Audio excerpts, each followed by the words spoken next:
All right, here we are, Ron Nimi and all you great IPW fans for IPW Hardcore Wrestling. We're bringing the action in the ring right away. Pat McGroin gets that title shot at Pat Powers. We saw a couple weeks back, Pat Powers didn't show up. Pat McGroin called out any challenger, and Mark Zout came out dressed as Pat Powers and got the win over Pat McGroin. Pat McGroin, your former IPW television champion, he comes in at the top of his game. He's got it set in his sights to get that IPW television title back around his waist. And speaking of champions, Ron Nimi, how about that video package we saw? I may not like it, but you got to give the guy credit.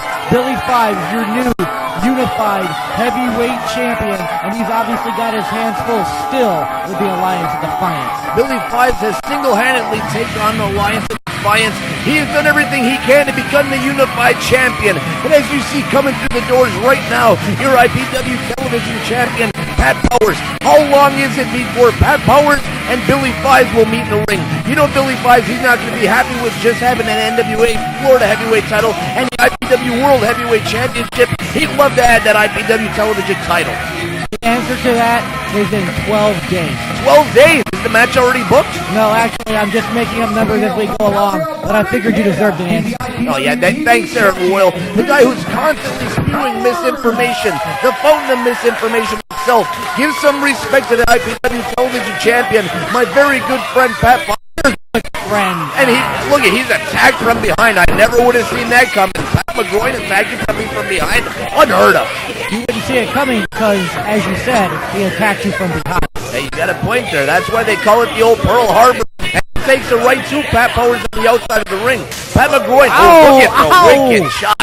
What the hell are these guys thinking? They've been watching their Mike Sullivan tape too much, obviously. But Pat McGroin getting the upper hand and takes Pat Powers' head and rams it right into the steel turnpost. And once again, they go back to the shot.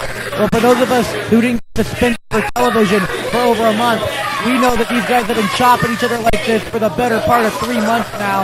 These guys started out as tag team partners. Pat McGroin, a protege of Pat Powers. But when it came down to going for the gold, he had nothing to do with the partnership. He wanted the TV title back for himself. Pat Powers got it, but Pat McGroin is still in there fighting. And I'm pretty damn sure before all is said and done, this guy will prove he's the best television champion we've ever had. He claims to be the best IPW television champion in the history of IPW. He knows when you are the television champion, you're the number one competitor who gets that shot at the IPW World Heavyweight title. And look at that unorthodox body slam, and then rolls up Pat Powers for a quick 1-2. I don't know. You got again. If you're going to get in there with Pat Powers, you got to do a hell of a lot more than a simple roll-up. Actually, going into that body slam, he actually calls that the body drop. The body drop. He drops him like a sack of potatoes, but then whip it in Pat Powers. This is a battle of the small packages, and that was probably one of the smallest packages that I've ever seen there in Royal. And when Pat McGroin goes to the outside of the ring there, he's not liking what's going on right now. I tell you what, this guy got screwed a couple of weeks ago. Pat Powers doesn't show up, some kind of emergency. And then all of a sudden he calls out anybody to come out. He didn't mean Mark Zout. He met somebody come out to give him a real challenge. He went in there, I gotta admit, he was sleeping a little bit, and Mark Zout got the 1-2-3. But that would never, ever happen again. Why would you say that it's not a real competition by having Mark Zout come to the ring when he got his hand raised when he beat Pat McGroin? Why would you say that that was something that it's not enough for Pat McGroin? It's not somebody that's worthy of being in the ring with him? He lost. He was supposed to go out there and fight the television champion. One of the other champions, they should have stepped up. They should have come out to the ring to give this guy his title shot. Pat McGroin, once again, he's the type of guy that lets his mouth get him into trouble. And I don't know what the hell he's thinking getting in the face of his former partner, Pat Powers. Why do these guys, again, you think you could come up with something better than absolutely laying in these wicked shots knowing you're going to receipt, just like the one that Pat Powers absolutely leveled on the chest of Pat McGroin. I don't know if it's for good luck or what, but Pat McGroin you see out here without Vanessa Harding. She's been accompanying him to the ring all the way back to when these guys were a tag team. And we saw a couple weeks ago that the last time she was out here, she was spanking Fritz, and he's not here either. You know, what kind of guy other than Fritz would not show up after getting his ass slapped by Vanessa Harding? She wants to lay it on this beautiful, tender ass of mine. I'm going to be coming back for a hell of a lot more. I tell you what, we talked about how these guys have been a tag team. Everybody knows the story that watches IPW. But not only that, they train together. Pat Powers helped train Pat McGroin. He's his mentor of sorts. But Pat McGroin McGroin is sick of being in Pat Power's shadow, a la the clothesline bump. Why is it that he's always trying to claim all the credit whatsoever for when he teamed up with Pat Powers? Yet all the blame for anything that's went wrong in his career, he also puts on the shoulders of Pat Powers. It's absolutely ridiculous. And all the fans who love Florida that see IPW, now we're down in South Florida, so they get to see some real talent. They get to see your IPW television champion, Pat Powers, and they've been demanding title shots for the likes of Antonio Banks, for the Punisher, for the Allens. They want all the best from South Florida to get in the ring with IPW's best, and I guarantee you they're going to get their shot, but they're going to have to earn it. Billy Fives is a unified champion, for crying out loud. They've got their champions. Leave some belts for us. Why?